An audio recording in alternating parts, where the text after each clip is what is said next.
본 프로그램은 13년간의 공무원 시험 데이터를 바탕으로 만들었습니다. 고려시대, 고려 태조왕건의 업적과 정책, 태조왕건의 주요 정책 및 지침, 토지제도 내위성 설치와 역할 칭제 여부, 고려 태조왕건은 연호를 천수로 하였고 서경의 학교를 세우고 학보를 설치했다. 흑창을 설치하고 취민 유도를 통해 조세를 감면했다. 지방 호족들의 독자적 권한을 인정하고 사성정책과 토성분정을 시행했다. 훈유 10조에서 불교를 중시하여 교종과 선종의 사원을 창건하고 주지를 파견할 것을 명시했다. 사원의 남설을 금지했지만 억불책은 아니었으며 연등회와 팔관회를 중시하여 자위적으로 늘리거나 줄이지 말 것을 당부했다. 자주 문화를 강조하며 중국 문화를 반드시 따를 필요 없음을 밝혔다. 서경을 중시하여 계절마다 행차하여 100일 이상 머무를 것을 당부했다. 왕위 계승은 적자적 손을 원칙으로 하되 마땅치 않을 경우 여러 해 추앙을 받는 다른 아들을 후계자로 할 것을 명시했다. 역분전은 정결을 단위로 지급된 토지이다. 태조 중협내위성을 설치하여 정무협의와 간쟁 등을 맡은 국왕 측근의 고문기관 기능을 수행했다. 태조 왕건은 칭제하지 않았으며 고려 초기 국왕 중 칭제한 왕은 광종밖에 없다. 고려 정종은 개경에 광군사를 설치하여 거란에 대비했다. 고려 광종 시대의 정치, 사회, 문화적 변동, 광종 시대의 정치 개혁과 내외 관계 관료 체제의 변화, 왕권 강화와 수도의 변화, 불교 진흥과 승려의 활동. 고려 광종은 광덕과 준풍이라는 연호를 사용하고 칭제권원을 하였으며 제위보를 설치하여 국왕계 친위대와 시위대를 강화했다. 위통을 중국에 파견하 여천태종을 전파하고 귀법사를 창건했으며 균열을 귀법사 주지로 삼아 왕사와 국사제도를 통해 불교를 지원하고 승려들에게 면역 혜택을 부여하며 승과제도를 통해 승려의 지위를 보장했다. 또한 공복제도를 시행하고 상기의 건의로 과거제도를 실시하여 왕권 강화와 신구 세력의 교체를 꾀했으며 노비양범법을 시행하여 왕권을 강화하고 주연 공부법으로 국가재정 기반을 강화했으며 공신과 호족 세력을 숙청했다. 송건국 후에는 송과의 외교관계를 수립했다. 광종은 중국식 문상계를 도입하고 문무관리의 정식 관제로 사용했으며 기존 관직은 향직으로 변했다. 왕권 강화를 위해 황제를 칭하고 독자적 연호를 사용했으며 개경을 황도로, 서경을 서도로 불렀다. 해거를 국사로, 탐문을 왕사로 삼고 승려를 중국에 파견했다. 전제왕권 강화로 귀족 세력을 배척했으며 개혁 추진 과정에서 개혁 세력과 고호족 세력 간 갈등이 심화되어 왕권에 반발하는 왕족을 처단했다. 고려 성종 시대의 정치, 경제, 사회, 문화적 개혁과 발전, 통치체제 정비 및 지방행정 개편 경제 정책 및 화폐 유통, 최승로의 개혁안과 비판, 성종은 통치체제 정비의 일환으로 중서문화성, 이성육부, 중추원, 삼사, 식목도감, 도병마사를 설치하고 향합을 설치했다. 지방호족 세력을 호장과 부호장으로 개편하고 향리 제도를 마련했으며 외관 파견 후 주부분연의 공회전을 지급했다. 위창 진급을 실시하고 상평창을 설치했으며 흉년 내세금을 면제하고 고리대를 제한하여 중앙집권화를 추진했다. 국자감을 설치하여 유교 교육을 장려하고 지방의 경학박사와 위학박사를 파견했으며 수서원과 비서원을 설치했다. 문신월과 법을 시행하고 연등회와 팔관회를 일시적으로 폐쇄했으며 원구단을 설치하고 태조의 신의를 모셨다. 10도를 설치하고 12주를 12군으로 개편했으며 서희 단판으로 강동 6주를 획득했다. 성종은 건원중보를 주조했지만 곡식과 삼배가 주로 화폐 대용으로 사용되었다. 최승로는 광종의 귀족 세력 숙청과 노비암범법을 비판하며 광종의 중국계 귀화인 중용을 지적했다. 최승로의 시무 28조는 유교 정치 채택, 불교 행사 제한, 지방관 파견, 향리 제도 정비, 신분 질서 확립, 호족 세력 억압, 중앙관제 정비, 왕권의 전제화 견제, 중국 문화의 취사 선택 등을 주장했다. 고려 현종부터 숙종시대 위 주요 정책 및 사건, 현종시대의 정치적 변화 오도 양계 및 역 설치 문종시대의 정책 및 제도 정비, 사학의 융성 최충의 문헌공도 설립당과 송문화의 유입 고려와 일본 간의 교류 천리장성 축조 숙종시대의 군사 및 경제 정책, 남경 계창도감 설치 위천의 숙장경 간행 예종시대의 주요 정책 및 사건, 인종시대의 정치적 혼란과 외교적 변화, 현종은 숭불정책의 일환으로 불경을 간행하고 오도양계 지방제도를 정비하여 두며 연등회와 팔관회를 부활시켰습니다. 지방세력 통제를 위해 호장위와 사급에 이르기까지 공복을 차등하고 설충과 최치원의 목묘의 제를 지냈습니다. 공인 6조를 통해 수령들의 자세와 원칙을 제시하고 7대실록을 편찬했으며 초조대장경을 간행했습니다. 주창수련법과 주령공거 법을 시행하여 향리에게 과거 응시 기회를 부여하고 강목양마법과 명궁극고법을 실시했습니다. 강조의 정병과 거란의 2차, 3차 침입을 겪었으며 3차 침입 시 강감찬의 귀주 대첩으로 거란을 격퇴했습니다. 현종은 전국을 5도와 양계로 나누고 525개의 역을 설치하여 공문서 전달과 공물 수송을 수행하게 했습니다. 문종 시기에는 기인선 상제를 통해 지방에서 올라온 기인을 장력에 동원하여 노동력과 재정을 확보했습니다. 고려는 남경을 3병 중 하나로 중시하고 흥왕사를 건립했으며 송과의 규류를 재개하고 녹봉제를 완비했다. 지방호족은 향리로 개편되었고 국품제가 실시되었다. 고려 중기 이후 사학 12도가 융성하여 관학이 위축되었으며 최충은 문헌공도를 설립하여 유교 경전과 역사서를 가르쳤다. 당과 송의 문물이 유입되면서 문학이 유행했고 고려와 일본은 약 100년간 공적 관계에 준하는 교류를 했다. 덕종 때는 거란과 여진위 침입에 대비해 천리장성을 쌓기 시작하여 정종 때 완성했다. 숙종은 윤관의 건의로 별무반을 편성하고 남경을 건설했으며 위천은 주전론을 주장했다. 주전도감에서 해동통보와 사만통보를 주조하고 고액 화폐인 은병과 활구가 유통되었으며 개창도감이 설치되었다. 숙종은 김희재의 권해로 남경 개창도감을 설치했다. 위천은 흥왕사의 교장도감을 설치하고 속장경을 간행했는데 이는 송과 유희 여러 장소와 주석서를 모아 간행한 것이다. 예종은 국학의 칠제를 설치하고 속현의 간물을 파견했으며 구제도감을 통해 빈민을 구제하고 양형고를 통해 유학생과 무학생 모두에게 장학금을 지급했다. 윤관의 여진 정벌 이후 여진의 요청으로 동북 구성을 환부했으며 송에서 대성학이 수입되어 궁중음악으로 발전했다. 금이 건국되었고 속현의 간무가 파견되기 시작한 것은 예종 때부터이다. 인종 때 이자겸의 난과 묘청의 난이 일어났으며 삼국사기가 편찬되었고 송이 금에 대한 가도를 요청했다. 묘가 멸망하고 북송이 멸망했다. 고려시대 중앙관제 및 사회제도 고려중앙관제의 개요도당과 고려 귀족정치 고려사회의 법률체계 고려시대 관품체계 고려시대 한품제와 음서제도 군사제도 이성육구체제와 도병마사 고려 초기는 태봉의 관제를 답습하고 신라와 송의 관제를 모방하여 당위 삼성육구제를 독자적으로 수용하여 제도의 기틀을 확립했다. 도당은 합좌기구로서 고려 귀족 정치의 특징을 보여준다. 고려는 관습법을 중심으로 다스려졌으며 관품은정 1품부터 종부품까지 18위계로 이루어져 있었다. 한품제는 신분과 직종에 따라 오를 수 있는 관직을 제한하는 제도였으나 음서 출신자들은 이러한 제약 없이 고위 관직에 오를 수 있었다. 예종은 개성관할을 서경에도 설치하는 군사제도를 시행했으며 발해위 정당성과 고려의 도병마사는 합의기구로서 왕권을 견제했다. 형식적으로는 이성체제를 유지했지만 실질적으로는 중서문화성이 중심이었다. 고려는 형식적으로 이성체제를 유지했지만 실질적으로는 중서문화성의 일성체제로 운영되었다. 육부 아래 이사와 일곱시에 속사를 두어 전문성을 강화했다. 도병마사와 식목도감은 고려의 독자적인 임시기구로 제출기관이었다. 식목도감은 대내적인 법제나 시행규칙 등을 논의했고 도병마사는 대외적 인군사 문제를 협의했다. 중서문화성은 국정을 총괄하는 기구로 문화시중을 장관으로 두었으며 제신과 낭사로 구성되었다. 상서성은 정책의 집행을 담당하는 기구였다.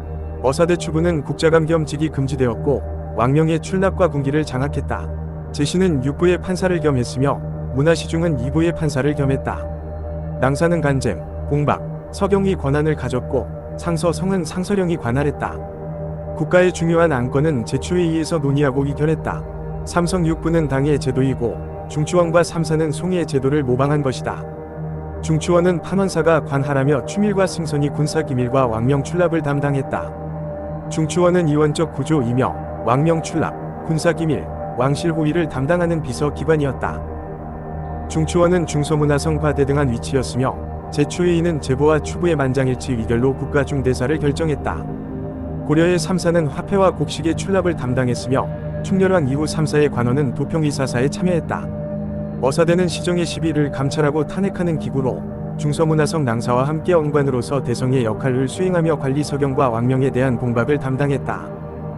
한림원은 외교 문서와 왕명의 교서 작성을 맡았다. 고려의 대간 제도는 어사대 관원인 중서와 문화성 위 낭사를 대간이라 칭하며 국왕과 고위 관원의 활동을 지원하고 제약하며 간쟁, 공박, 서경, 감찰 등의 역할을 수행했다. 고려 말에는 제추와 삼사의 삼부가 도당 및 도평의 사사의 구성원이 되었다.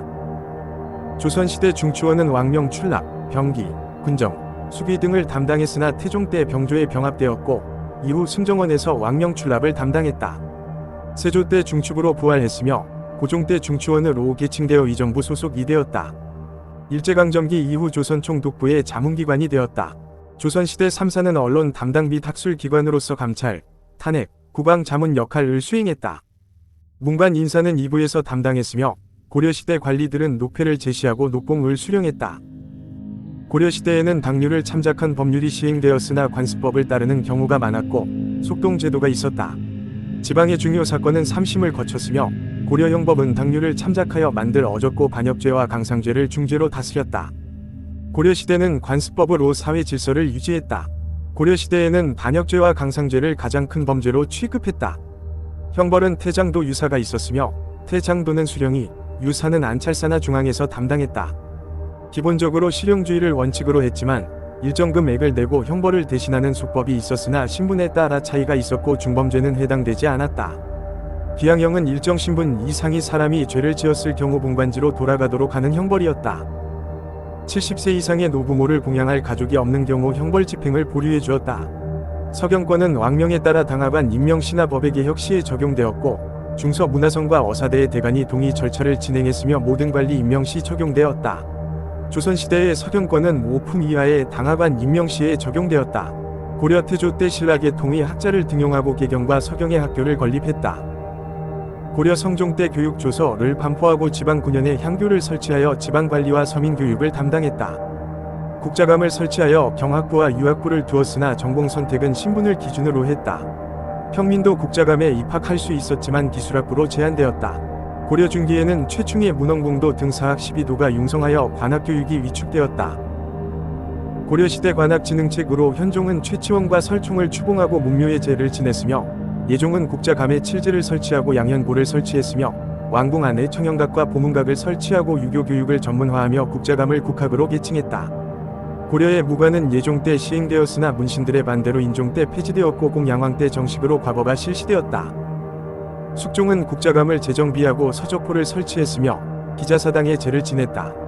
인종은 국자감에 경사 육학을 설치하고 향교를 증설하여 유교교육의 지방 확산을 꾀했다. 김부식은 삼국사기를 편찬했다. 충렬왕 때 안양은 주자 전설을 들여왔고 문묘를 신축하여 제를 지냈으며 안양의 건의에 따라 국학을 정비하여 성균관으로 계칭하고 성악전을 설치했다. 경사교 수도감이 설치되었다. 경연서연 제도는 고려 예종 때 처음 시행되어 조선으로 계승되었다. 고려의 이승관은 교종과 선종 승려를 선발하여 합격자에게 법계를 주었다. 고려 과거는 식년시가 원칙이었으나 경년시가 유행했다. 고려 외교와 대외 관계, 친송배후 정책과 북방개척, 고려 외교의 기본 구조 거란과의 갈등과 서희의 외교, 거란의 재침입과 귀주대척, 거란 격퇴 후의 방어체제 강화, 여진과의 충돌. 고려는 10세기에서 11세기에 거란의 침입에 맞서 북진 정책과 친송 정책을 펼쳤습니다. 서희는 외교 담판으로 강동 6주를 획득했지만 이후 거란은 강조의 정변을 구실로 다시 침입했고 강감차는 귀주대첩에서 승리했습니다. 거란 격퇴 후 고려는 북진 정책을 보류하고 국내 보수 세력이 성장했으며 나성 수비를 강화하고 천리장성을 축조하여 거란과 여진에 대비했습니다. 12세기에는 여진족이 성장하면서 고려와 충돌했습니다. 숙종 때 윤관은 별무반을 조직했는데 신기군, 신복은, 항마군으로 구성되었다. 금은 건국 후 거란을 멸망시키고 고려의 군신관계를 요구했다. 여진의 침략에 윤관의 건의로 별무반이 조직되었고 동북구성이 축조되었으나 반환되었다. 이자겸은 정권 유지를 위해 금과의 사대관계를 수락했고 이로 인해 북진 정책이 좌절되고 사회 분열이 일어났다. 이자겸은 국공에 올라 왕태자와 동등한 예우를 받았고 자신의 생일을 인수절로 칭했으며 현하사 불교 세력과 유대관계를 맺었다. 이자겸의 사대 외교 후 묘청과 정지상 등은 서경 천도를 주장했고 인종은 이를 수용하여 대화궁을 지었으나 김부식 등 개경파의 반발로 중단되었다. 묘청은 국왕을 황제로 칭하고 독자적인 연호를 사용할 것을 주장했다. 김부식을 비롯한 개경파 귀족들은 서경 천도와 금국 정벌론에 반대했으며 그는 유교 이념에 입각한 사대적인 정치 사상을 추구했다. 묘청은 서경 천도가 좌철대자 반란을 일으켜 국호를 대위고 연호를 청계라하고 군대의 이름을 청견충 위군이라 하였다. 금의 세력이 커지자 남송은 고려와 연합하여 금나라를 제어하려 했으나 가도 문제로 남송이 고려를 안내역으로 삼아 금으로부터 납치된 휘종과 흠종을 구출하려 했을 때 고려는 남송의 요청을 거절했다. 13세기에는 거란의 재침입으로 몽골에 쫓기며 고려를 침입했으나 고려의 반격에 쫓기어 강동성에서 포위당했고 고려는 몽골군과 연합하여 강동성을 함락하고 거란군을 물리쳤다. 몽골은 강동성 전투를 빌미로 막대한 공물을 고려에 요구하며 여몽의 접촉이 시작되었고 거란 침입 시 김취련은 제천에서 활약했다. 몽골 통일 후 금은 멸망했고 거란은 대유수국을 건설했다. 몽골은 사신 저구여의 피살을 이유로 고려에 침략해왔으며 이 시기 박서와 김인우가 활약했다. 박서는 귀주 전투에서 몽골군의 항복 권유를 거절하고 저항했으며 충주다 인철소와 처인 부국의 농민군도 활약했다. 몽골 침입의 결과로 최씨 무신 정권이 몰락하고 강화 천도가 이루어졌으며 팔만대장경 조판, 민생 파탄, 황룡사 구층 목탑과 초조대장경 소실 등의 피해가 발생했다. 원종은 몽골과의 강화에 따라 개경으로 환도했고 이에 반발한 삼별초는 항쟁을 전개하여 강화도에서 진도로 근거지를 옮겼으나 여몽연합군에 의해 토벌되었다. 여몽연합군에 의해 배중송과 승혜호 온이죽자 김통정은 제주도로 근거지를 옮겨 항전을 이어갔다. 14세기에 는 홍건적과 왜구가 있었다. 홍건적은 서경과 개경에서 이승경, 이방실, 정세훈, 안유 등이 활약했다. 왜구는 정몽주의 외교 교섭 실패 후 신흥 무인 세력이 성장했으며 최영, 최무선, 이성계, 정지, 박위 등이 토벌에 활약했다. 광종은 상기의 건의로 사색공복제를 시행했다. 고려는 외왕내제 정책을 취하며 송과 통교 후독 자적인 연호를 사용하지 않았다. 고려와 일본은 정식 국교를 체결하지 못했으며 사무역 외의 공무역은 문종 때 활발했다. 고려시대의 거란 및 몽골 침입과 그 영향. 거란 침입 대비 거란 침입의 전개와 결과 불교의 영향과 교류 몽골 귀족의 집권과 사회 불안. 강동의 역몽골 침입의 시작과 저항. 거란 침입에 대비하여 초조대장경을 만들고 천리장성을 쌓았다. 거란족의 1차 침입은 993년 성종 때 서희 단판으로 고려와 거란 사이에 불교 교류가 행해졌고 2차 침입은 1010년 현종 때 개경 이 함락되어 나주로 피난에 들며 3차 침입은 1018년 현종 때 있었고 이후 강감 찬의 건의에 따라 개성 주위의 나성을 축조했다. 원효의 대승기 신론소는 요나라에 전래되어 거란 불교에 영향을 미쳤다. 금이송을 멸망시키고 남송시대가 열릴 때 이자 겸은 여진의 군신관계 요구를 수용하여 이에 서경파와 위 갈등이 심화되고 묘청의 서경천도 운동의 배경이 되었다. 몽골 사신 저구여가 피살당한 사건은 1225년 최후 집권 시기였으며 몽골 은고려의 소행으로 위심하여 외교관계를 단절하고 고려 침입의 계기가 되었다. 충주다인 철소 주민들 이 몽골군을 격퇴한 후 이기현으로 승격되었다. 고려시대 정치, 사회, 군사, 그리고 경제. 고려시대 정치 세력과 권력구조. 고려시대의 중앙정치 기구. 고려시대의 군사조직 광군사. 고려시대의 군사제도. 고려시대의 역과 토지제도. 고려시대의 역은 16세에서 60세 미만의 남자에게 부과되었으며 정남을 차출했다. 인구의 많고 적음에 따라 부등급으로 나누어 부역을 동원했다. 고려시대 구품 이상의 품관은 유역을 면제받았고 관리의 가족에게는 유역이 부과되었다. 품관의 가족은 실제 유역 대신 물납으로 대체할 수 있었다. 직력을 담당하는 군인, 향리 등은 유역이 면제되었다. 군인전은 이군 6위의 군인에게 군역의 대가로 지급한 토지 경군이었다. 군반시족, 군역이 세습됨에 따라 군인전도 세습되었다. 고려시대 지방군은 오도의 현에 주둔하는 주형군과 양계의 진에 주둔하는 주진군으로 편성되었다. 둔전 군둔전은 각 지역 주둔군의 식량 지급 및 군수 비용 충당을 목적으로 했다. 주형군은 고려 오도 및 경기에 설치된 지방군으로 광군 정종과 진수군 태조의 모체가 되어 형성되었으며 고려 현종 때 완성되었다. 고려가 원의 부마국 지위가 된 것은 충렬한 이후 원 간섭기이며 이때 권문세족이 집권 세력이었다. 권문세족은 능소를 통해 관직에 진출하고 도평의 사사 등의 고위 관직을 독점하며 불법 토지 겸병으로 대농장을 소유했다. 신진사대부는 과거를 통해 관직에 진출하여 성리학을 토대로 유교적 성향의 현실개혁을 주장하고 불교를 비판했다. 고려의 도병마사는 무신란 이후 재신과 축으로 구성되어 국가중대사를 결정했으나 원간섭기에는 도평의사사로 계층되어 권문세족이 독점하며 왕권 약화를 초래했고 조선 정종 때 혁파되었다. 고려의 군사제도는 행정권을 위정부가, 군사권을 삼군부가, 왕명출납권을 승정원이 담당했다. 고려 정종은 거란에 대피하기 위해 광군사를 조직했으며 이는 농민으로 편성된 예비군이었다. 이후 현종 때 주영군에 편입되었고 일품군으로 개편되었다. 중앙군은 국왕 친위부대인 2군 운양군, 용호군과 수도 및 변방 방위를 담당하는 6위 좌우위, 신호위, 흥위위, 금호위, 천호위, 간문위로 구성되었다. 2군 6위의 최고 기구는 중방이었으며 2군은 근장이라고도 불렸다. 각 진에는 좌군, 우군, 초군의 상비군이 설치되었고 이는 군전병으로 구성되었다. 고려의 병제는 부병제를 기초로 운영되었으며 16세에서 60세 이하의 양인 장정을 대상으로 했다. 아직 군역을 지지 않은 자를 백정이라고 불렀으며 백정 중에서 군인을 선발했다.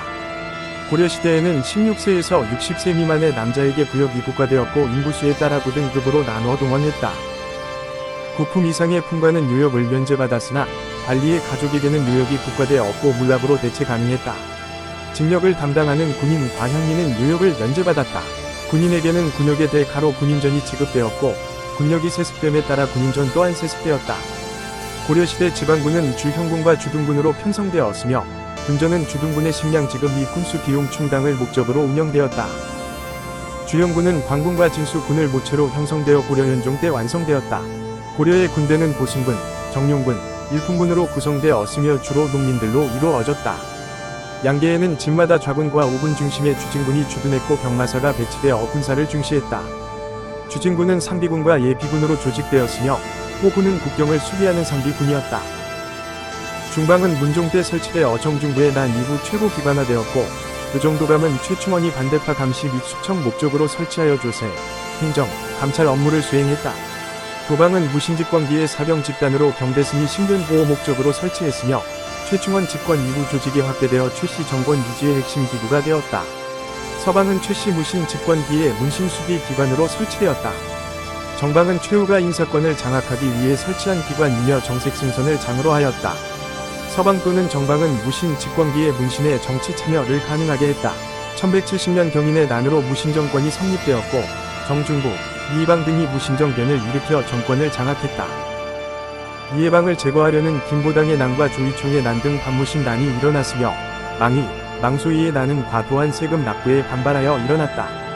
전주 관노의 난은 무신 집권기에 노비가 참가했던 최초의 난이며 김삼이, 효심이 난은 유이민 집권기에 일어났다. 최충원의 산호였던 만적의 난은 정권 탈취를 목적으로 일어났지만 무신 정권을 부정하지는 않았다. 1217년 서경병 마사 최유공의 근무 태만으로 최광수의 난이 일어나 서경이 점령되고 고구려 부흥이 시도되었다. 이언년 형제의 난은 최후 집권기인 1237년의 백제 부흥을 목표로 일어났다. 최충원은 정권 장악 후 도방을 재설치하여 신변을 보호하고 교정도감을 설치하여 반대 세력을 숙청했으며 교정별감 자리를 세습했다. 최후는 정방을 설치하여 인사권을 장악하고 문신들의 수비 기구로서 방을 설치했으며 1232년 강화도 천도를 단행했다. 강화도 천도 후에도 조운을 통해 세수를 취하고 연등회와 팔관회를 계속 시행했다. 최후는 삼별초와 마별초를 두어 무단 정치를 강화했다. 1270년 개경 환도에 삼별초는 반발하여 강화도, 진도, 제주도에서 대몽항쟁을 이어갔다. 성종 때 최승로의 건해에 따라 12목을 설치하고 관원을 파견했지만 9년에는 외관이 파견되지 않은 곳이 더 많았다. 오도에는 안찰사를 파견했는데 안찰사는 오육품의 중앙관리로서 6개월 동안 지방 순시를 담당했다. 주연의 실제 행정은 파견된 지방관이 담당했고 속현은 주연의 지방관이 담당하는 것이 원칙이었으나 실제로는 향리가 담당했다. 고려시대 지방관은 행정과 사법권을 가지고 관습법에 따라 사건을 판결할 수 있었다. 고려시대 향리는 지방행정을 담당하며 지방관보다 영향력이 컸다. 중앙집권이 취약하여 오도에서 향리가 실권을 장악했고 오도와 양계의 이원적 체계가 존재했다. 지방관은 경범죄를 처리하고 중범죄는 서울에 보고했으며 지방 세력 견제를 위해 기인제, 사심관제, 상피제, 임기제, 개수관제가 시행되었다. 사심관제로 지방관과 사심관의 이중적 지방 통치 체제가 이루어졌다. 향, 소, 구곡은 특수 집단 거주지로 향리가 통할했으며 예종 때 간무가 파견되었다. 현종은 오도 양계 사도오부 8목을 정했고 성종은 12목을 설치하여 지방관을 파견했다. 남경은 지금의 서울로 문종 때 지정되었고 양계 애병마사가 파견되고 주요 유세지에 진이 설치되었다. 속현이 9년보다 많았고 향리가 향, 소, 구곡을 통할하며 실권을 행사했으며 수령의 임기는 3년이었다. 향, 소, 구곡민은 양인보다 많은 세금을 부담했고 과거 응시가 제한되었다. 특수행정구역은 주연의 지배를 받았으며 지방 최하 단위인 초는 행정촌을 형성했다. 지방 9년의 조세, 공물, 무역 징발은 수령과 향리가 담당했다. 경기와 양광도에는 도 호부가 없었다. 고려 정기에 보는 불사나 공공사업을 시행하는 재단이었으나 막대한 피해를 입히기도 했다. 오도는 남방에 설치되었고 장관은 안찰사였다. 양계는 북계와 동계로 나뉘며 병마사가 파견돼 어주진군을 지휘했다. 일부 백성은 양계로 강제 이주되었고 양계의 지방민과의 결혼은 금지되었다. 군사적 요충지에는 진이 설치되었고 양계 내의 향리는 역을 면제받았다. 주영공부법은 호족을 견제하고 국가 재정을 확보하기 위해 시행되었다. 고려 호족은 성종에서 문종 시기에 세력이 약화되어 향리로 전락했으며 서리직은 음소로 부여받기도 하고 승진도 가능했다. 고려시대에는 음소를 통해 상직을 받았으며 실직은 부품계 위 품관직과 품의직인 서리로 나뉘었다. 백정은 일반 양인으로 농업에 종사하며 조세와 공납을 납부했고 노비는 재산으로 간주되어 매매, 증여, 상속되었다. 노비는 사노비, 공노비, 사원노비로 나뉘었고 인력노비는 10세부터 관청에서 일하며 60세가 되면 역이 면제되었다. 공노비는 재산을 보유할 수 있었고 외거노비는 가옥과 토지를 소유하며 신공을 바쳤다. 솔거노비는 주인과 함께 살면서 자비를 담당했으며 왕족은 실무직을 담당하지 않았다. 백성은 정호와 백정호로 나뉘어 정호는 역을 부담하고 백정호는 역을 부담하지 않았다. 고려 사회에는 지배층과 피지배층 사이에 중류층이 존재했으며 잡류, 남반, 군반, 영리 등이 있었다. 군반과 남반은 정치적 기능을 가졌고 남반은 왕실 행정 실무를 담당하며 양반의 관직 진출 통로가 되었다. 군반 시족은 응양군, 용호군과 같은 세습적인 직업 군인을 의미했다. 유기장, 하척, 제인과 같은 계층도 존재했으며 신량역처는 양인이지만 천한 일에 종사하는 사람들을 지칭했다. 향, 소, 부곡은 특수행정구역으로 일반 양인보다 더 많은 세금을 부담하고 이주가 제한되었다. 전호는 토지 소유권이 없는 농민으로 공정과 사전에서 수확량의 일부를 납부했다. 백정은 일반 농민이었으며 노비는 일천즉천 원칙에 따라 양인과 노비 간의 통혼이 금지되었다. 노비 소생의 신분과 역위 기준은 노비수모법 또는 종모법을 따랐고 노비는 양도 및 매매의 대상이었다. 원칙적으로 노비는 국역을 부담하지 않았으나 외거 노비는 재산 축적이 가능하여 양인으로 신분 상승이 가능했고 일정한 경우 전세나 공무를 부담하기도 했다. 향부곡민은 농업에, 소민은 수공업에 종사했으며 향부곡은 신라시대부터 존재했다. 제인 화척 기생은 호적에 기록되지 않았고 화척 진척 제인은 천민대우를 받았지만 신분상으로는 양인이었다. 역진관의 주민은 부곡민이나 잡척인과 동등하게 취급되었고 무신정변 때도 과거제는 유지되었다. 노비와 부곡민을 제외한 모든 양인에게 교육과 관직의 기회가 주어졌으며 향소 부곡장천은 향리 토성이민의 지배를 받았고 장천은 장원에서 왕실공원 사원에 종사했다. 고려시대 장천은 신분상 양인이지만 반예속 민이었으며 성씨와 공관을 널리 사용했고 평민과 노비도 포함되었다. 양인은 생산을 담당하며 조세, 공납, 유역의 위 물을 졌다. 사심제와 기인제는 향리의 동태 파악 및 견제를 위한 제도였다. 주영공거법은 향리 자제에게 과거를 통해 관직 진출 기회를 부여했고 향공진사는 향리의 자손을 중앙관인으로 뽑는 제도였다. 고려 호장층은 향리 위 우두머리로 외역전을 지급받고 문과 응시가 가능했으며 노역부대와 일품군을 지휘했다. 음서제는 문벌귀족사 회 형성에 영향을 주었고 과거제에 영향을 받지 않았으며 승진 제한 없이 고위 관직 진출이 가능했으나 5품 이상 자제만 혜택을 받았다. 고려시대에는 남편 사망 시 아내가 재산분 100권을 갖기도 했다. 고려시대에는 남녀차별 없이 태어난 순서대로 호적에 기재되었으며 부모의 유산은 자녀에게 균등하게 분배되었다. 상복제도에서 친가와 외가의 차이가 크지 않았고 음서제도는 아들은 물론 사위나 외손자에게까지 가능했다. 호적 기재 시 남녀차별이 없었고 아들이 없는 경우 딸이 제사를 지냈으며 사위가 처가의 이름을 올리기도 했다. 이혼과 재혼이 비교적 자유로웠고 서얼에 대한 차별이 거의 없었으나 적자를 서얼보다 중시했다. 왕실에서는 근친혼과 동성혼이 유행했으며 일부 일처제가 원칙이었으나 일부 상류층에게만 일부다 처제가 유행했다. 유양소는 향리의 풍속을 규찰하며 유양품관은 첨설직의 지위가 상승했다. 정은 국가로부터 토지를 지급받고 백정은 국력의 부담이 없었다. 고려시대에는 우경에 의한 심경법이 일반화되었고 2년 3작 윤작법이 보급되기 시작했다. 12법이 발달하여 휴경지가 감소했고 고려 말부터 연작상경이 가능해졌다. 고려시대 토지 제도의 변천과 사회 문화적 특징, 전시과의 개혁과 변화, 경전 전시과의 상세 내용 토지 지급의 다양한 형태, 양반과 토지 소유 농민 사이의 수조권을 기초한 전주정객 관계를 형성하고 민전이 수조권을 분배하여 토지 수확의 일부를 수취하는 것을 의미하며 9년제를 바탕으로 과전의 국가 수조를 통해 토지에 대한 공적 지배를 강화하고 소농민의 소유권을 보호하는 대신 매매 금지 등의 제약을 가했다.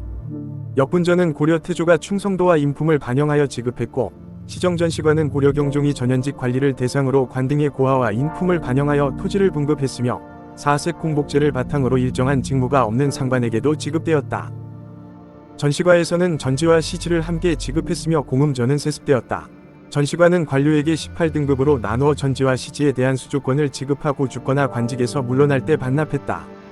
양반과 토지 소유 농민 사이의 수조권을 기초한 전주정객 관계를 형성하고 민전이 수조권을 분배하여 토지 수확의 일부를 수취하는 것을 의미하며 9년제를 바탕으로 과전의 국가 수조를 시행하고 토지에 대한 공적 지배를 강화했다. 소농민의 소유권을 보호하는 대신 매매 금지 등 위제약을 가했으며 무신집권기에 약화되고 원간섭기에 붕괴되었다. 경전 전시과에서는 한인전과 구분전이 지급되었고 향속과 이속에게 외역전이 지급되었으며 항전 과정에서 무신의 공이 인정되어 무신에 대한 차별 대우가 완화되었다. 산직은 전시 지급 대상에서 배제되고 등급별 전시 지급 액수가 감소했다. 고려시대에는 5품 이상 위 관료에게 공음전을 지급하여 자손에게 세습되었고 이는 귀족 지위 유지에 기반이 되었다. 각 관청에는 경비 충당을 위해 공회전을 지급했으며 공신과 왕족은 전식과 와공음전을 받았다. 왕실은 내장전을 소유하여 경비를 충당했고 미망인에게는 구분전, 성년 자제에게는 한인전을 지급했다. 한인전은 6급 이하 관리의 자제에게 지급되었고 구분전은 하급 관리 사망 시 유가족에게 지급되었다. 군인의 자제에게는 군인전이 세습되었으며 승려나 지사 개인에게는 별 사전이 지급되었다. 향리나 호장 등 지방 관리에게는 향역의 대가로 외역전이 지급되었으며 외역전, 군인전, 공음전, 공신전, 내장전, 사원전은 세습되었다. 농과 밭은 토지의 비옥도에 따라 3등급으로 구분되었고 이력전, 제역전, 불역전으로 나뉘었다.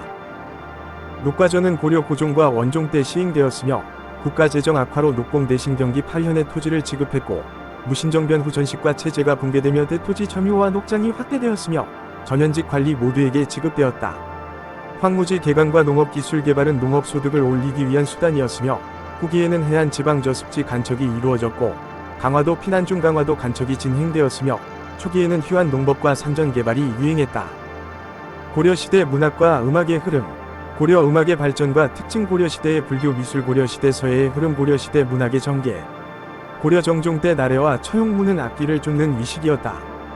고려시대부터 삼성사에서는 마을에 질병과 흉년이 들면 사람들이 모여 제사를 지냈는데 이는 환웅, 환인, 당군이 생명, 질병, 곡식을 주관한다는 당군 신화에서 기원한 믿음 때문이었다. 고려시대 민중시가는 고려가요, 수교, 장가라고 불렸으며 아악은 송의 대성악으로 궁중음악으로 발전했다. 향악은 수교와 어울려 발전했으며 동동, 한림별곡 등이 있다. 충렬왕 때 만들어진 상화점은 고려가요이다. 고려시대에는 사경화가 유행했고 초기에는 구양순체와 왕이지체, 후기에는 조맹부체와 송설체가 유행했다. 고려 전기에는 균여전이 있었고 중기에는 방송위 한문학을 숭상했으며 후기에는 한림별곡, 청산별곡, 하한집 등의 문학이 나타났다. 무신집권기에는 폐관문학과 기전체 문학이 유행했다. 조선시대 토지제도 변천사. 과전법에서 관수관급제까지. 과전법의 개요 및 특징. 과전법의 상세 내용. 직전법과 관수관급제의 시행 및 영향. 조세제도 변화와 사회적 영향. 조세국가 및 수취 방식. 조세 운송 및 관리. 국물제도. 조선시대 과전법은 경기 지방에 한하여 과전의 수조권을 지급하고 농지인 전지만을 지급했다. 과전은 수조권의 보유 권한에 따라 공사전으로 구분되었으며 상반에게도 군전을 지급하여 구세력을 포섭했다. 과전은 고려 말 성립된 과전법에 따라 중앙관리에게 수조권을 주는 제도였다. 전현직 관리를 대상으로 18등급으로 구분하여 토지를 지급했으며 경기 지방에 한정하여 일대에 항했다. 수세율은 1:12였고 농민의 경작지인 민전의 소유권을 보장했다. 수신전과 혈량전은 세습이 가능했으나 세조 때 직전법이 시행되면서 폐지되었고 이후 관리들의 수탈과 토지 겸병 등의 폐단이 발생했다. 조선시대에는 관리에게 직접 조세를 지급하는 관수관급제를 시행했으며 과전 위 관리가 직접 수조하는 것을 원칙으로 했다. 과전법 하에서는 조세로 일십을 징수했고 20년마다 토지대장을 정비하고 3년마다 호구조사를 실시했다. 급전도감을 설치하여 과전법을 개혁하고 신진사 대부 기반을 마련했으며 법문세족의 토지를 몰수하여 공전에 편입했다. 과전은 전현직 관리 대상으로 지급되었고 민전의 소유권은 보장되었으나 원칙적으로 세습은 금지되었다. 과전법은 수조권을 받은 관리가 직접 수조하는 것을 원칙으로 했으며 경기도에 한정되었다. 세조 12년에 직전법으로 전환되었고 직전법 실시로 국가재정 확보가 용이해졌다. 직전법 실시로 수신전과 혈량전이 폐지되고 현직관 리에게만 토지가 지급되어 양반들의 수조권 남용이 심화되었다. 성종 때 관수관급제를 통해 관리들의 수조권 남용을 근절하려 했으나 직전법 폐지 후 녹공제 실시로 수조지를 받지 못하게 되면서 지주전호제가 일반화되었다. 이는 병작관 수제 정착이 계기가 되었으며 대부분의 농민은 소작농으로 전락했다. 고려시대에는 조세를 상중하 3등급으로 나누어 전세를 국과하였다. 조세민은 조창민의 노동력을 동원하여 생산지에서 조창까지 운반되었고, 조창에서 개경까지는 조은을 통해 운반되었다. 개경의 좌창과 우창으로 운반된 조세민은 금룡과 녹봉으로 충당되었다. 13개의 조창은 5도에 존재했으며 경기를 제외한 5도 이조세 운반은 해운이 나수운을 이용하였다. 고려시대 곡물은 매년 내야 하는 상공과 필요에 따라 수시로 거두는 별공이 있었다. 고려시대에는 물이 곡물 품목에 해당했으며 중앙관청 필요 곡물은 지방 토산물 등으로 충당했다. 특수한 공납은 소에서 징수되었고 조는 토지를 논밭으로 구분하여 비옥도에 따라 3등급으로 부과했다. 자연재해 시조, 호, 엽을 면제해 주었고 남자는 16세가 되면 군역을 지고 60세가 되면 면제받았다. 조운 기간은 2월부터 5월이었다.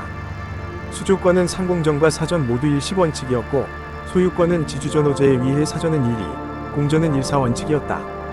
관리에게 지급되는 과전에서는 일십을 조로 수취하고 공음전과 공신전에서는 2이을 조로 수취했다.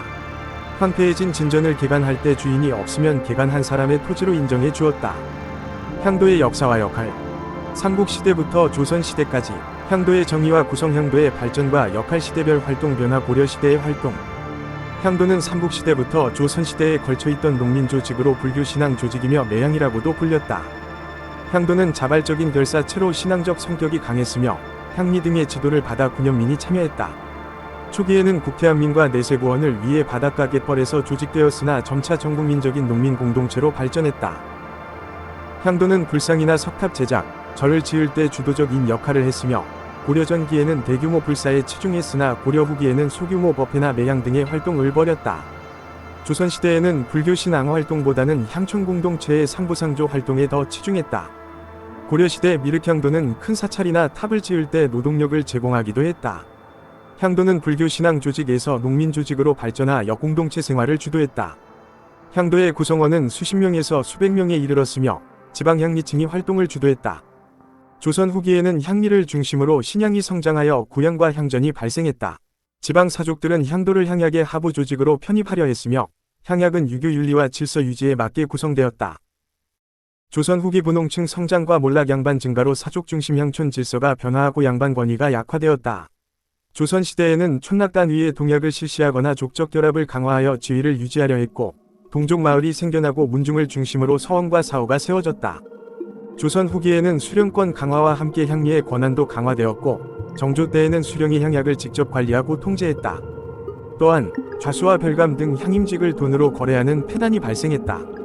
18세기에는 제지 사족의 권한이 약화되고 향리의 권한이 강화되자 사족들은 지위 유지를 위해 향안과 천국록을 중시하고 서원과 사호를 통해 족적 결합을 강화했다.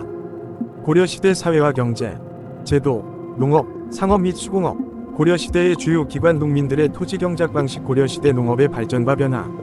12법의 발달과 휴경지 감소. 고려시대 상업과 수공업의 특징. 수공업의 발달 대외 무역의 양상상업과 화폐사회 문화적 특징. 고려전기 유교의 변화. 고려 후기 성리학의 도입. 고려시대에는 물가 조절기관인 상평창이 설치되어 곡식과 포의 가격을 조절했고 해민국은 백성들에게 나눠줄 이 약품을 전담했다. 대비원은 국립의료기관으로 개경의 동서에 동서대비원이 있었다. 제위본은 빈민구휼과 질병치료를 담당했고 흑창은 빈민구제를 담당했으며 위창은 황곡을 담당했다. 고려시대 농민들은 민전이나 국공유지를 경작하거나 소작지로 빌려 경작해두며 민전은 자기 소유 토지로 일시위 조세를 납부했다. 고려의 농업은 농기구와 종자개량, 수리시설 발달, 우경에 위한 신경법 일반화, 12법 발달로 휴경지가 감소했고 반농사에서 2년 3작이 시작되었으며 남부 지방 일부에 이양법이 보급되었다. 또한 목화가 전래되고 농상집료가 소개되었다. 고려시대에는 12법의 발달로 휴경지가 감소하였고 조선 전기에는 밑거름과 덧거름을 주는 12법이 발달하여 경작지를 묵히지 않고 계속 농사를 지을 수 있었다. 고려시대에는 경시서를 설치하여 시전을 감독하고 불법 상행위를 통제하여 두며 조선 세조 때 경시서는 평시서로 계칭되었다. 인구가 집중된 개경을 중심으로 상업이 발달하였고 왕실과 귀족의 수요를 충당하기 위해 시전을 설치하였다. 관청 수공업자들은 출력의 조건으로 급료를 받았고 기술이 뛰어난 장기 근무자들에게는 토지를 지급하기도 하였다. 개경, 서경, 동경 등 대도시에는 여러 관영 상점 및 비정기 시장이 설치되었고 지방관하 근처에 시장이 개설되었으며 행상의 활동과 사원의 상행위가 활발하였다. 고려시대에는 예성강 입구의 병난도가 국제무 역항이었다. 고려는 송나라 상인과 아라비아 상인까지 왕래하며 번성했다. 고려 후기에는 개경의 상업 활동이 도성 밖으로 확대되었고 병난도와 같은 항구와 원이 발달했다. 경시선은 상행위를 감독하고 통제하며 물가를 조절했다. 고려 전기에는 관청 수공업과 소수공업이 중심이었으나 후기에는 사원 수공업과 민간 수공업이 발달했다. 불교 융성에 따라 승려나 노비들이 배, 모시, 술, 소금 등을 생산하며 제지 및 직고 기술이 발전했다. 송과의 무역이 큰 비중을 차지했으며 병난도는 국제무역항으로 번성하여 고려라는 이름이 서방에 알려지게 되었다. 고려 정기는 서해안 해로를 통해 송에서 수유품을 수입하고 수공업품과 토산물을 수출했다. 고려 정기 대외 무역은 대송 무역이 중심이었으며 일본과는 11세기 후반부터 교류하여 일본은 수은과 유황을 쌀, 서적, 인삼과 교환했다. 북방의 거란과 여진의 능동기구, 식량, 홍옥 등의 생필품을 수출하고 은, 모피, 말 등을 수입했다. 아라비아 상인과도 교류하며 수은, 향료, 산호, 호박 등을 판매했다. 공무역 중심으로 병난도가 국제무역항으로 번성했으며 병난도는 예성강 입구의 항구였다. 여진과의 무역은 공무역이 큰 비중을 차지했고 여진과 거란은 은을 농기구, 식량 등과 교환했다. 예성강 어귀의 병난도는 중국, 일본, 아라비아 상인들이 드나드는 국제무역항이었다. 고려는 주로 금, 은, 화문석, 인삼, 업, 종이 등을 송나라에 수출했다. 원간석기에는 사무역과 공무역이 활발하여 금, 은, 소, 말들이 지나치게 유출되었다. 지방상업은 관하 근처에 시장이 형성되었고 서경과 동경에 관영상점이 설치되었으며 주점과 다점이 이뤘다. 고려의 화폐로는 건원중보, 사만통보, 사만중보, 태동통보, 태동중보, 궁국통보, 활구, 운병 등이 사용되었고 위천의 건의로 주전 도감에서 동전을 발행했다. 고려의 상장제례는 토착신앙과 융합되어 불교와 도교의 풍속을 따랐으며 고려 후기에 성리학이 전래되어 가묘를 세우는 등 유교의식이 보급되기 시작했다. 성리 철학의 영향으로 왕도적 정치 철학이 확립되고 가부장적 가족 제도가 발전했다. 사당 설치가 시작되었으나 불교 성행으로 확산되지는 않았다. 고려시대 불교 경전 간행과 발전, 초조대장경과 소실교장과 심편제종교장 총록, 팔만대장경과 일본의 요구, 금속활자본, 직지심체요절, 위천의 천태종 창시와 교종통합 노력, 진울과 해심의 선종 중 신불교 개혁, 원간섭기 불교의 변화 고려시대 불교의 흐름과 종파, 고려시대 불교 관제와 승려의 역할, 대장경은경, 율, 논삼장의 불교 경전을 모아 간행한 것이다. 초조대장경은 고려 현종 때 거란 격퇴 후 제작되었으며 거란의 침입을 부처님의 힘으로 물리치고자 제작되었다. 몽골의 2차 침입 때 대구 부인사에서 소실되었으나 인쇄본의 일부는 보존되었다. 고려는 초조대장경이 소실되자 부처의 힘으로 외세의 침입을 극복하고 자팔만대장경 조판에 착수하였다. 교장은 대장경의 주 석서로 초조대장경의 내용을 보완하기 위해 균여와 위천이 주도하여 편찬하였으나 정식 대장경은 아니면 몽골의 침입 때 소실되었다. 제조대장경인 팔만대장경은 강화도에 대장도감을 설치하여 제작되었다. 최후는 진주 남해에 분사대장도감을 설치하고 팔만대장경을 조판했으며 총 8만 장이 넘는 판본이 현재 합천 해인사에 보관되어 있다. 조선 세종 때 일본은 팔만대장경의 인쇄본과 경판을 요구했으나 조선은 인쇄본을 보내 내용을 전했다. 상정고금의 문은 1234년에 강화도에서 금속활자로 인쇄되었으나 현존하지 않는다. 직지심체요절은 청주 흥덕사에서 간행되었으나 현재 프랑스 국립도서관에 있으며 학원만 남아있다. 직지심체요절은 1377년 백운화상의 제자들이 스승의 가르침을 알리기 위해 흥덕사에서 활자로 간행한 책이며 구텐베르크의 42행 성서보다 먼저 간행된 최고의 금속활자본이다. 직지심체요절은 백운화상이 석가모니의 뜻 중 중요한 대목을 뽑아 저술한 책이다. 직지심체요절은 프랑스 국립도서관에 보관 중이며 유네스코 세계기록유산으로 등재되었다. 고려시대에는 교종과 선종이 함께 성행했으며 균여는 화엄사상을 정비하고 보살의 실천행을 강조했다. 고려 중기에는 왕실과 귀족의 지원으로 흥왕사와 현하사가 건립되었고 위천은 흥왕사를 중심으로 천태종을 창시했다. 위천은 이론과 실천을 강조하는 교권겸수와 내외 겸전을 주장했다. 위천은 교단 통합과 정리를 우선 과제로 삼아 흥왕사와 북청사를 중심으로 불교 교단 통합 운동을 전개했다. 그는 송나라에 유학하여 흥왕사 주지로서 송, 요, 일본 서적을 모아 교장도감을 설치하고 속장경을 편찬했다. 위천은 화엄종 입장에서 선종을 통합하고 교권겸수를 제창하며 이론과 실천을 강조, 원효의 화쟁사상을 중시했다. 그의 저술로는 천태사교회, 원종문유, 서번사립, 심편제종교장 총록 등이 있다. 선태종은 개성의 국청사에서 위천에 의해 창건되었으며 법화경을 근본 경전으로 하고 선정과 지혜의 조화를 종지로 한다. 한편 진울은 선종과 교종의 대립이 극심한 불교계에서 교종을 무시하지 않고 선종의 수련법을 섭렵했다. 진울은 정회결사를 통해 고려 후기 불교계를 정화하고 회교기선이라는 독특한 종지를 창조했으며 도노점수와 정해쌍수를 주장하며 선종 중심으로 교종 통합을 시도하고 조계종을 창시했다. 해심은 수선사 이대 교주로서 유불일치설을 주장하며 성리학 수용의 토대를 마련했다. 진울과 해심은 무신집권기에 활동했다. 고려 초기에 오교 구산이 대립했으나 광종 때 오교 양종으로 정리되었고 양종은 화엄종과 법안종이었다. 고려 중기에는 화엄종과 법상종의 귀족 불교가 유행했다. 해심은 조계종을 계승하여 유불일치를 주장하며 심성의 도야를 강조했고 요새는 백년사 결사를 통해 원효의 정토사상을 수용하고 법화신앙 중심의 정화운동을 펼쳤다. 보우는 구산선문을 통합하려 했으나 실패했고 공민왕 이후 임재종 도입과 교단 정비의 실패로 척불론 이대두되었다. 고려시대에는 왕사와 국사로 임명받은 승려가 국왕보다 상위에 위치했으며 승관은 교종과 선종으로 나누어 시행하고 합격자에게는 대덕, 대선 등의 법계를 수여했다. 승과에 합격한 승려만이 주지가 될 수 있었고 대덕은 교종사나 사찰의 주지로 임명되었다. 승록사는 불교 관계 업무를 담당하고 불교 행사 주선 및 지방 사찰과 중앙 관청의 매개 업무를 수행해드며 원간섭기 이후에는 승려 인사 관리와 승군조직을 통해 국방에도 참여했다. 왕사는 국왕과 밀접히 연결되어 기우제 등 다양한 활동을 했다. 고려시대 상업, 수공업, 문화 및 성리학의 발전, 고려 후기 상업의 특징 고려시대 수공업의 변화 송과의 무역 및 문화 교류, 원나라의 문화적 영향 고려 말 성리학의 수용과 문학의 변화, 고려 후기에는 시전 규모가 확대되고 항구가 발달했으며 원여각 이상업 활동을 뒷받침했다.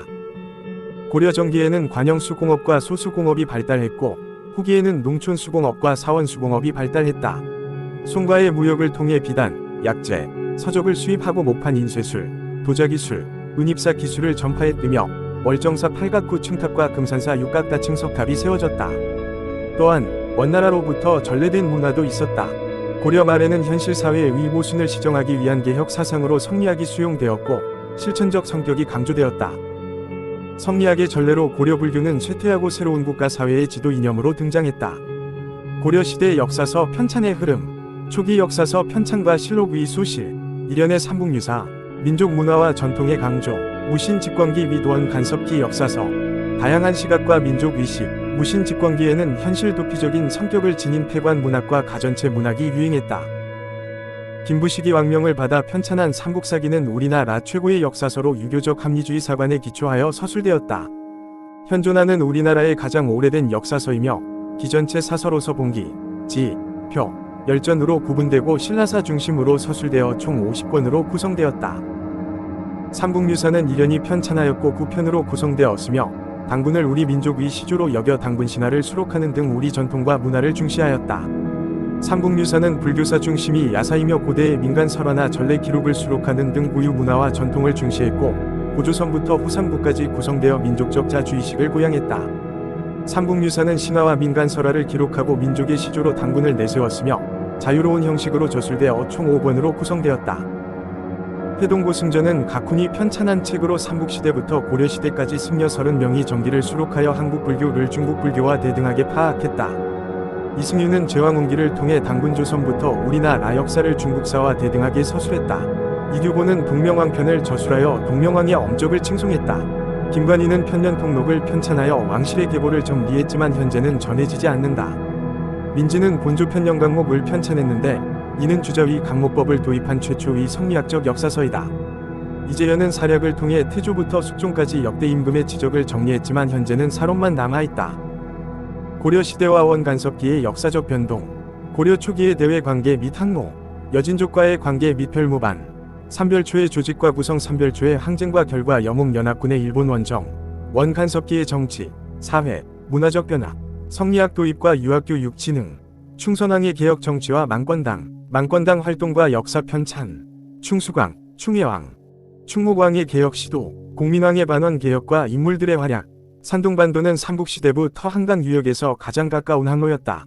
고려는 거란과의 관계를 인식하고 송과의 무역에서 남쪽 항로를 주장하며 예성강, 자연도, 군산도, 밍조우를 이용했다.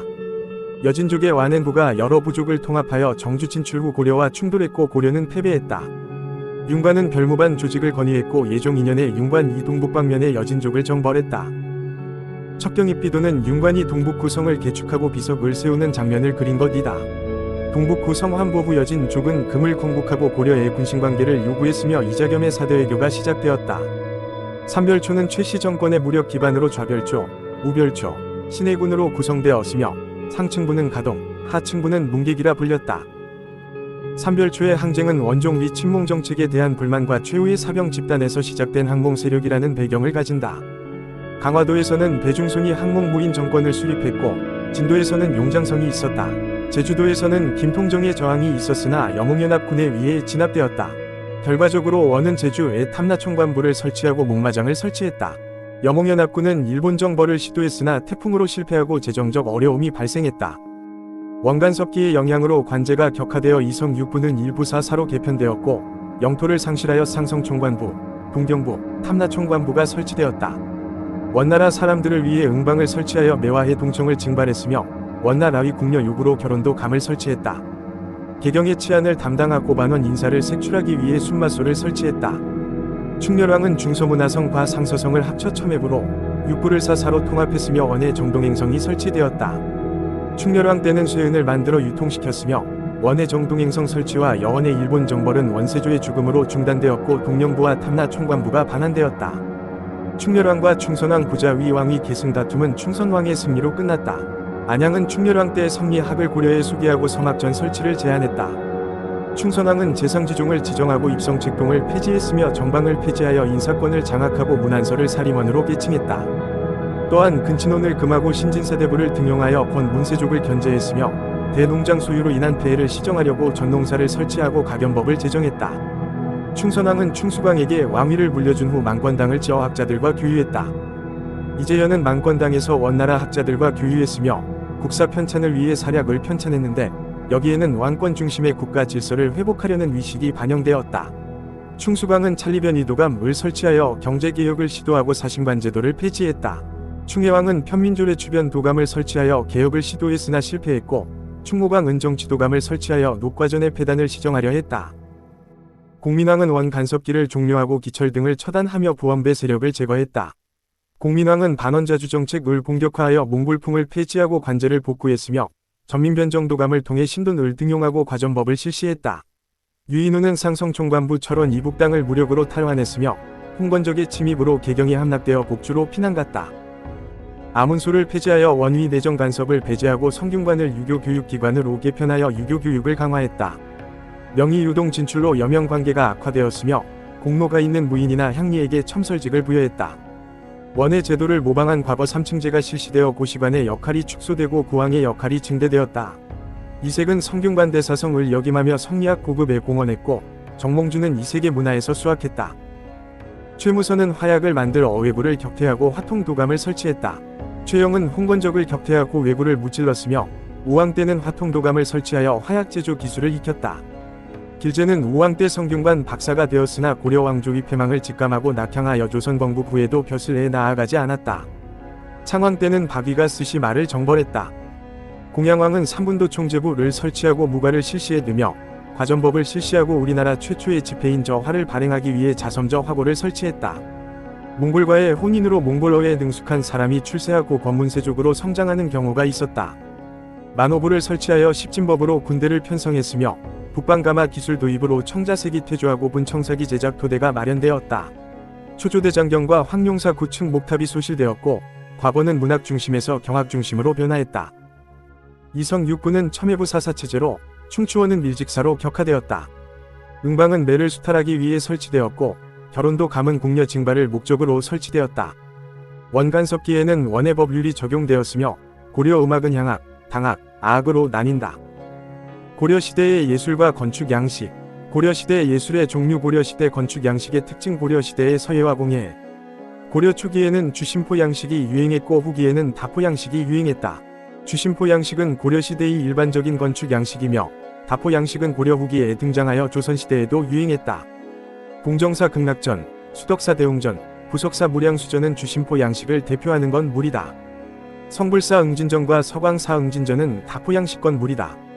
다포 양식은 원의 영향으로 고려에 유입되어 조선으로 계승되었지만 무의사 극락전은 주심포 양식으로 지어졌다. 고려 초기에는 왕이지 채와 구양순채가 유행했고 고려 후기에는 조맹부채와 송설채가 유행했다. 해어는 양육한 음도를 그렸다. 고려 후기 문화적 동향 및 자기, 유학 발달사, 예술 및 의학 발전 역법과 토기 제작 고려 및 조선시대 자기위 변천, 서경의 위상과 역사적 사건, 고려시대의 유학의 흐름 고구려 시대의 교육기관, 경당, 통일신라 시대의 교육기관, 국학, 고려시대의 교육기관, 국자감, 국자감의 입학 자격 및 교육과정, 고려시대 사학의 발전과 영향, 고려시대 관학지능 정책 조선시대의 최고 교육기관, 성균관, 나전칠기는 당에서 수입되었으나 고려에서 크게 발달하여 역수출되었다. 범종은 신라 양식을 계승했으며 천흥사종, 용주사종, 탑산사종 등이 있다. 불상으로는 철불주조가 유행했다. 고려 후기에는 향약고급방이라는 우리나라 최고의 위약서가 강화도에서 제작되었다.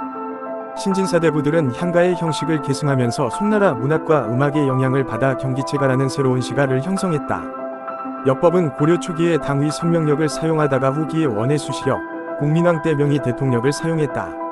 신라 토기는 규산 성분으로 제작되었고 위약을 사용하지 않았다.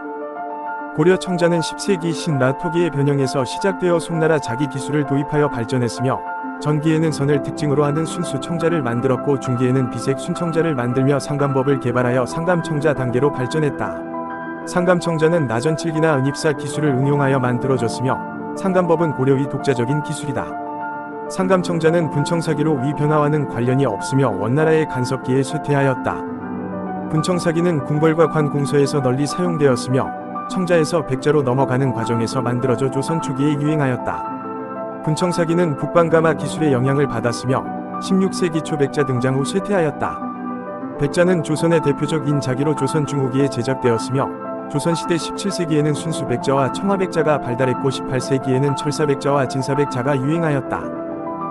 서경은 고려 태조 때 평양대도 호부를 설치하였고 고려 성종 때 삼경제도를 실시하여 개경, 동경과 함께 서경을 두었으며 유수와 지사를 두어 관리하였다. 군사제도를 통해 개경 위 관할을 서경에도 설치하여 동방과 서반이 정사를 논의하도록 하였고 서경을 제2위 수도인 부도로 삼았다. 고려의 유학은 초기 자주적이고 주체적인 사상에 서성종 때 최승로의 시무 28조 등으로 유교장치 사상을 확립했다. 중기에는 문벌 귀족 사회의 발달로 보수적 유학 사상으로 변화했으며 최충위 구제학당과 김부식의 삼국사기가 나타났다. 무신정변 이후 문벌 귀족의 몰락으로 유학이 위축되었고 이규보의 동국이상 북집이 등장했다. 고구려의 태학은 우리나라 최초의 관학으로 귀족 자제만 입학할 수 있었으며 경당은 평민 자제에게 문무일치 교육을 제공했다. 통일신라의 국학은 신문왕이 설치한 유교교육기관으로 귀족 자제를 대상으로 9년 동안 교육을 실시했다.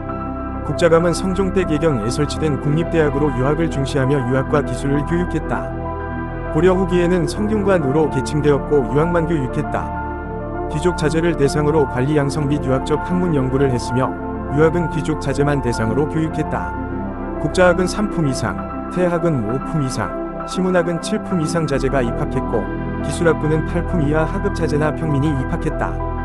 과거 합격 시 졸업했으며 고려시대 사학 발달로 최충의 구제학당이 등장하고 사학 12공도가 형성되어 귀족 세력이 강화되고 관학이 침체되었다.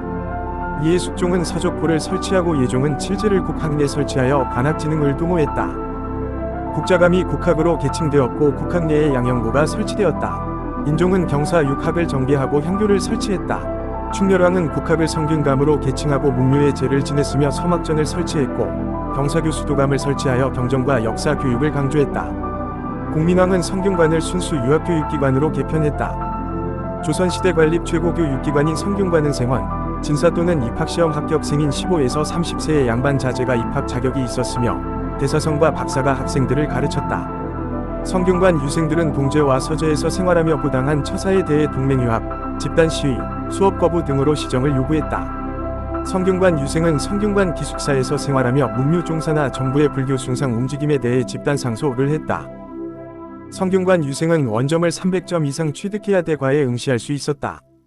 안양이 원에서 처음 성리학을 도입했고 이재형과 박충저 등에게 영향을 주었으며 이재현은 이색에게 영향을 주어 이색은 정몽주, 권근, 정도전 등을 가르쳐 성리학을 확산했다.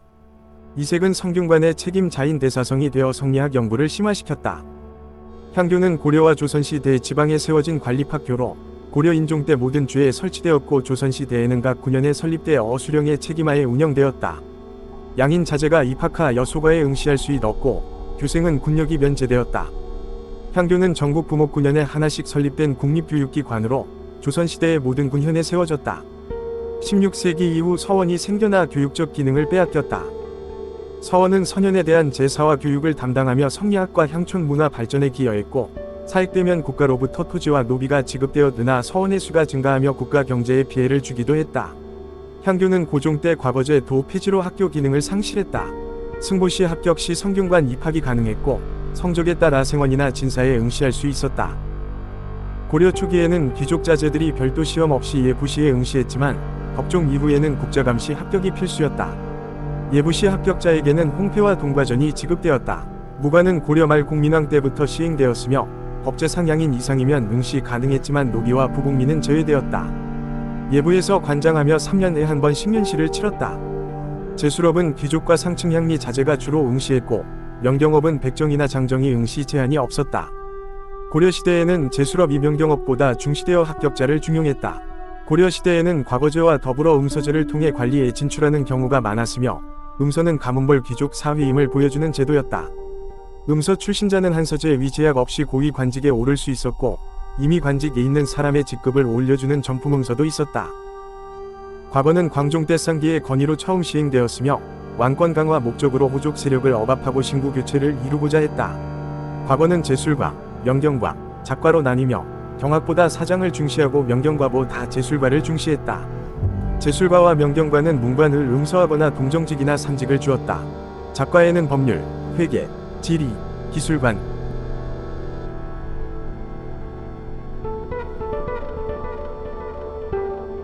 작과에는 법률, 회계, 지리, 기술관, 위학 등이 있었다. 승관은 교종과 선종어로 구분하여 승려에게 승계를 주었다. 무학제는 예종 때 실시되었으며 무인을 등용하기 위한 제도였다. 과거 응시 절차는 3장제로 상공, 국자감시, 예부시 순으로 진행되었다. 상공은 중앙이나 지방에서 치르는 예비시험이고 국자감시는 예비시험 합격자와 국자감에서 3년 수학한 자를 대상으로 치르는 시험이다. 예부시는 동당시이며 예부시 합격자를 대상으로 복시를 치렀고 왕이 주관했다. 복시는 향시, 회시, 전시의 3단계 시험이었다. 현종은 개수관시를 신설했는데 이는 예비시험이었다. 무왕 14년인 1338년 애명은 고려에 천룡이를 설치한다고 통보했고 고려는 요동정벌을 결정했다. 1388년에 위화도 회군이 전개되었고 1389년에는 폐가입진이 있었다. 과전법은 1391년에 시행되었다. 이성계는 1392년에 세왕조의 왕으로 즉위했다. 오늘의 고려시대 이야기는 여기까지입니다. 도움이 되셨다면 구독과 좋아요 부탁드립니다.